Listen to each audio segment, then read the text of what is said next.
സർക്കാർ വാക്ക് പാലിക്കുന്നു. 1000 രൂപ പെൻഷൻ വർദ്ധിപ്പിച്ചിരിക്കുകയാണ്. മുഖ്യമന്ത്രിയുടെ വളരെ പ്രധാനപ്പെട്ട ഒരു അറിയിപ്പ്. ഇൻഫർമേഷൻ മറ്റുള്ളവരിലേക്കും ഷെയർ ചെയ്തെത്തിക്കുവാൻ നിങ്ങൾ മറക്കരുത്. സർക്കാർ അറിയിപ്പുകൾ യഥാസമയം ലഭിക്കുന്നതിന് വേണ്ടി വാട്സപ്പ് ഗ്രൂപ്പിലും ജോയിൻ ചെയ്യുക. അപ്പോൾ നമുക്ക് വിശദമായിട്ടുള്ള അറിയിപ്പുകൾ എന്തൊക്കെയാണെന്ന് നോക്കാം. സംസ്ഥാന സർക്കാരിന്റെ ബജറ്റിലെ പ്രഖ്യാപനത്തിന്റെ അടിസ്ഥാനത്തിലാണ് ഇപ്പോൾ ഈ ഒരു തുക വർദ്ധിപ്പിച്ചിരിക്കുന്നത്. ആരോഗ്യ വകുപ്പിൽ നിന്നുള്ള സർട്ടിഫിക്കറ്റിന്റെ അടിസ്ഥാനത്തിൽ BPL വിഭാഗത്തിൽപ്പെട്ടവർക്ക് ചികിത്സാ കാലയളവിൽ 2000 രൂപ പെൻഷനായി ലഭിക്കും. ക്യാൻസർ, വൃക്ക, ക്ഷയരോഗികൾക്കുള്ള സഹായം 2000 രൂപയാക്കി ഉയർത്തി. നിലവിൽ 1000 രൂപയാണ് നൽകിയിരുന്നത്. ബജറ്റിലെ പ്രഖ്യാപനത്തിന്റെ അടിസ്ഥാനത്തിലാണ് ഇപ്പോൾ ഈ ഒരു തുക വർദ്ധിപ്പിച്ചിട്ടുള്ളത്. ആരോഗ്യ വകുപ്പിൽ നിന്നുള്ള സർട്ടിഫിക്കറ്റിന്റെ അടിസ്ഥാനത്തിൽ BPL വിഭാഗത്തിൽപ്പെട്ടവർക്ക് ചികിത്സാ കാലയളവിൽ ഈ ഒരു ആനുകൂല്യം ലഭിക്കും. ഒരു പദ്ധതിക്ക് വേണ്ട യോഗ്യതാ മാനദണ്ഡങ്ങൾ എന്തൊക്കെയാണെന്ന് നോക്കാം. അപേക്ഷകർ കടുത്ത സാമ്പത്തിക പിന്നോക്കാവസ്ഥയിലുള്ള BPL വിഭാഗത്തിൽപ്പെട്ടവരായിരിക്കണം. അതുപോലെ തന്നെ ചികിത്സാ കാലയളവ് രോഗികൾ നിലവിൽ ചികിത്സയിൽ ആയിരിക്കുന്ന ചികിത്സാ കാലയളവിൽ മാത്രമാണ് ഈ ഒരു ആനുകൂല്യം ലഭിക്കുക. രോഗനിർണയം ക്യാൻസർ, വൃക്കരോഗം അല്ലെങ്കിൽ ക്ഷയരോഗം ബാധിച്ചതാണെന്ന് ഔദ്യോഗികമായി സ്ഥിരീകരിച്ചിരിക്കണം.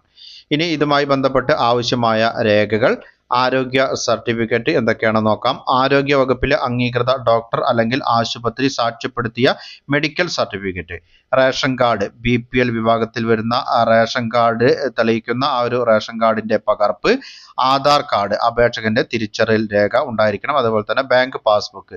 ധനസഹായം നേരിട്ട് ബാങ്ക് അക്കൗണ്ടുകളിലേക്ക് എത്തുന്നതിനായി IFSC കോഡ് വ്യക്തമായിട്ടുള്ള ബാങ്ക് വിവരങ്ങൾ, അതായത് അതിന്റെ ഒരു പകർപ്പാണ് കയ്യിൽ സൂക്ഷിക്കേണ്ടത്. ഇനി അപേക്ഷ സമർപ്പിക്കേണ്ട രീതി, നിശ്ചിത മാതൃകയിലുള്ള അപേക്ഷാ ഫോം പൂരിപ്പിക്കണം. സമർപ്പിക്കേണ്ട സ്ഥലം എന്ന് പറയുന്നത് പൂരിപ്പിച്ച അപേക്ഷയും മുകളിൽ പറഞ്ഞ രേഖകളും അതത് തദ്ദേശ സ്വയംഭരണ സ്ഥാപനങ്ങളിലോ ഗ്രാമപഞ്ചായത്ത് അല്ലെങ്കിൽ മുനിസിപ്പാലിറ്റി അല്ലെങ്കിൽ കോർപ്പറേഷൻ അല്ലെങ്കിൽ സാമൂഹ്യനീതി വകുപ്പിന്റെ പ്രാദേശിക ഓഫീസുകളിലോ ആണ് സമർപ്പിക്കേണ്ടത്. പങ്കുവെക്കുന്ന മറ്റൊരു അറിയിപ്പ്, ജൂലൈ മാസത്തെ സാമൂഹ്യ സുരക്ഷാ ക്ഷേമ പെൻഷൻ വിതരണം ആരംഭിച്ചു. പെൻഷനായി 1095 കോടി രൂപയാണ് അനുവദിച്ചിട്ടുള്ളത്. സംസ്ഥാനത്തെ 51,11,908 പേരാണ് സംസ്ഥാനത്ത് സാമൂഹ്യ സുരക്ഷാ പെൻഷൻ വാങ്ങുന്നത്. ദേശീയ സമൂഹ സഹായ പദ്ധതി പ്രകാരം 8,46,456 പേർക്കും പെൻഷനുണ്ട്. അടുത്ത മാസം 3 പെൻഷൻ വിതരണം പൂർത്തിയാക്കണമെന്നാണ് സർക്കാരിന്റെ ഉത്തരവ്. അതേസമയം പെൻഷൻ കമ്പനിക്ക് വായ്പയായി മുൻ സർക്കാർ രൂപീകരിച്ച പ്രാഥമിക സഹകരണ സംഘങ്ങളുടെ കൺസോർഷ്യം സഹകരണ വകുപ്പ് കഴിഞ്ഞ ദിവസം പിരിച്ചുവിട്ടിരുന്നു. പെൻഷൻ മുടങ്ങാതിരിക്കാൻ 9% പലിശയിൽ 3000 കോടി സമാഹരിക്കലായിരുന്നു ലക്ഷ്യം. 1325 കോടിയാണ് സമാഹരിച്ചത്.